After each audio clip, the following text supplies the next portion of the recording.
Hi everyone, welcome to this week's episode of Chicago Soccer Talk with Collin. This is number 14. I haven't done one in a while, so I'm glad to be back for a new episode here on my YouTube show. Excited to talk about the Chicago Fire and Chicago Red Stars. Both teams actually have been on winning streaks of late, which is nice to see. The Fire have won 3 in a row, the Red Stars 2 in a row. And as you know as a fan, both teams have been, let's just face it, very bad. Especially the Fire and Red Stars been bottom of the pack, towards the bottom of the standings, mostly all year. And there's a lot of parity in the NWSL and in the Eastern Conference for the MLS and Western. And the Fire were like 14th not that long ago when we were last talking. Now the Fire have escalated up the standings. Actually, as of today, they are the last playoff spot in the Eastern Conference, number 9, which is shocking. They need to win a little bit more to get closer up the standings, maybe 6, 7. I prefer them being at least 7, so they don't have to deal with this annoying play-in type of game, 8, 9 seeds, which will be happening.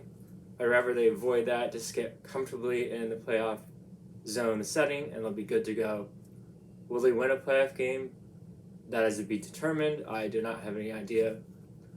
My gut tells me if they sneak in, they probably go home pretty fast, but you never know nonetheless. You never know with Chicago sports.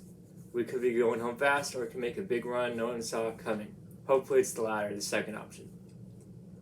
And I want to talk a little bit about the Fire's recent hot streak. They've been on fire. Sorry, I don't want to do a pun, but they have been on fire. That is actually legit. That is a real answer for the club. So they've beaten Nashville, Montreal, and Toronto back to back to back, 3-game win streak. Nashville's okay with side. Montreal, not very good. And Toronto, abysmal. So have they beaten the best teams like Cincinnati, St. Louis, all in a row? No, but they have beaten St. Louis this season, actually. And we just need to see if this is a hot streak that they're really on, or is this a streak against teams that have been struggling lately and they just took advantage of them, which still is very important. That's key. You need to beat the bad and the good to have a successful season in any league, especially the MLS. Very happy with the streak. They won 2 at home against Montreal and Toronto. Took care of business, beating them both. Montreal was a really successful win because they destroyed them 3-0. The Fire have not done that in many of their 7 wins this season. Most of them have been the sneak-wise, like a 1-0, 2-1, 3-2. But this one was actually a blowout, 3-0. Destroyed them. Great job by the club. And I was proud of the squad for taking care of business on a really horrible weather day. That was the day with the, what's the word am I looking for? Tornado warnings here in Chicago, really bad. Not good to play, but they actually managed to make it through. And after the warnings and the bad weather, the game was delayed, of course, but they took care of business after it was safe to play. And they won 3-0. So great job by the Fire there, beating Montreal. And as I said, Montreal stinks, but still need to beat that type of club, and they beat them. And then the most recent match, they took on Toronto at home, and it was really close all match until the 90th minute. It was 0-0 all match. They finally got it, and the Fire had less opportunities than Montreal had the previous game, but in this one, Toronto had a lot of shots on goal, and a lot of the highlights and saves were occurring, and the Fire did a good job late because they did have opportunities against Sean Johnson, the Toronto goalkeeper. And they had some good shots on net by Brian Gutierrez, by Kasper Svilko late, Kai Kamara, Jiren Shaqiri. They had a number of good header options and shots on net that just were too high. Sean Johnson did a good job deflecting them, or they just were wide right and they couldn't get it in the net, which has been a precursor of their whole season. But oh no, is this going to be another draw?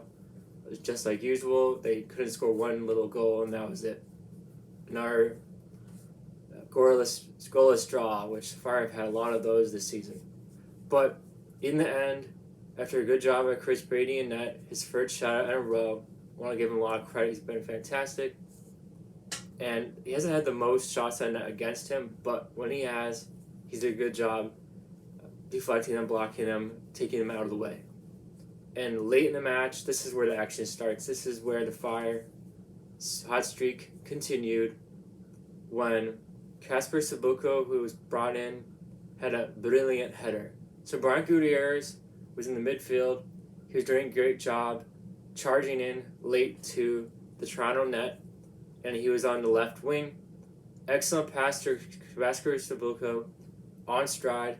Sabulko, brilliant header. So he was in the middle of the goal after a brilliant pass by Brian in stride to get to Sabulko. Sabulko headed it to the left past Sean Johnson. He had no way to block it or deflect it. He was in the wrong positioning, and that was all she wrote. 1-0 Fire W, 3 in a row wins. Great job with Fire, because I was worried they would fall to Toronto, which would have been embarrassing because Toronto is one of the worst teams in the whole league. They are easily, maybe the worst in my opinion, to be honest. But they beat them 1-0, 3 in a row. Great job. So that's the Fire's streak so far. 3 wins in a row. Close to a playoff spot right now, 9th seed, which they would be today if the playoffs were to begin. But overall, good run of form. They've had some draws. They've had these 3 wins in a row. And they have not been being destroyed or blowout losses lately. So that's very successful. I'm looking forward to maybe continuing this good run of form. Great job by the Fire. And I know you can say, oh, it's because Ezra Hendrickson was shown the door, he was fired. Well, sometimes there is that new coach boost. When a new coach is brought in, the team plays a lot better. But I'm not sure if the team is playing better. Frank Klopas is doing a good job with the new lineups, maybe some new tactics.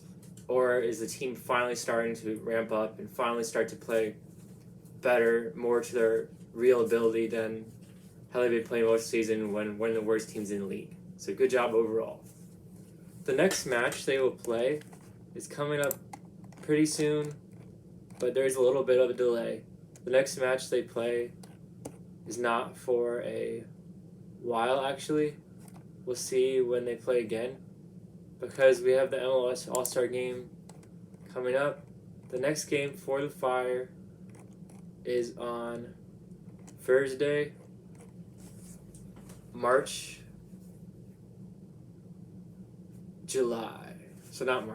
July 27th. They take on Minnesota on the road, the League Cup match. So that's the next match they have against Minnesota on the road. We'll see how it goes. Hopefully they can take care of business against Minnesota, beat them on the road, which is asking a lot, but we'll see. Maybe they can pull out a W. So now moving on to the Red Stars. The Red Stars also, just like the Fire, have been really bad. To be honest, probably even worse than the Fire played. They were so bad. They were stuck at 10 points this season for a while, which, oh my goodness, is that horrible. And it's saying something because the Red Stars have played, in the playoffs lately, past years. They've played well. They almost won it all against Washington 2 seasons ago. They played, not the greatest last season, but they've usually made the playoffs or had success here and there. But this year they've been easily one of the worst in the whole league. I know they lost a lot of players, and they have more younger players. They're trying to fix them, get them started in the NWSL. But overall, it's been a disaster. But finally, they've moved up the ranks with 2 wins in a row, beating San Diego. Now they beat Houston. They beat them both, and they have 16 points now. They're not in last. And to be honest, with a win or so, they could pole vault a few of these teams. One more win, and maybe when they have 19 points, they'll be close, not in the bottom of the league, which is nice. That's how close all these teams are in standings in terms of points. 2 wins, and you're almost already back in it, back in the playoff race, because some of these teams are so bad. We'll see how it goes, but they beat Houston 1-0. and it was a good job at Emily Boyd in that. She is not usually the starting goalkeeper, but she started this game, shutout, and they got one goal past Jane Campbell and Houston Dash to beat them, so that's successful. The Dash are a pretty good team. They have Emily Salmon, Maria Sanchez, Katie Nonnen. In that, they have Jane Campbell. They're better than the Red Stars. They're a lot better squad, but they ended up beating them, so that's successful, and they have 2 wins in a row. So good job for Red Stars. Curious to see what they can do in their next match. Hopefully they can pull out another win. We need to keep seeing that. The next match they have is on Friday, July 21st, on the road against Racing Louisville. We'll see how they play against the Racing Louisville. They've been up and down this season. Maybe we can take advantage and beat them. It is a Challenge Cup match, so it doesn't count for the standings. But at least in terms of beating a squad, having good success in moving forward to the regular season matches after those Challenge Cup matches, feeling good, which will be a positive. So this helps for the Challenge Cup standings in terms of maybe they can win it all. I don't think so, but maybe help them have good fortune later on against Louisville and then the KC Current at home after that, both in July. So that's good. Hopefully we can beat them both. And that's really all I have for the Red Stars to call fire this week. Not a lot of action, just besides 5 wins between both teams, very successful seasons in recent matches. And really the last news I have is I kind of took some of my posters I have for Red Stars and Fire posters I had in my room out here that have been signed. I was going to talk about them a little bit. I took them down and I want to see how that looks when I put them up in a new area. So I took some of my, for example, posters that have been signed by Emily Boyd, Bianca St. George, Listener, and those ones as well. Took them down. So we'll see when I put them in my new sports location how it looks. So that's kind of nice to talk about. I'll definitely probably take some pictures, post them on the YouTube channel, or take a video of the new sports area when they all get situated. Red Stars, Fire, Cave, for sure. So that's all I have. Thank you for tuning in to this week's episode of Chicago Soccer Talk with Collin. Really appreciate your support and posts about the YouTube show and my channel. Thank you so much. See you next time.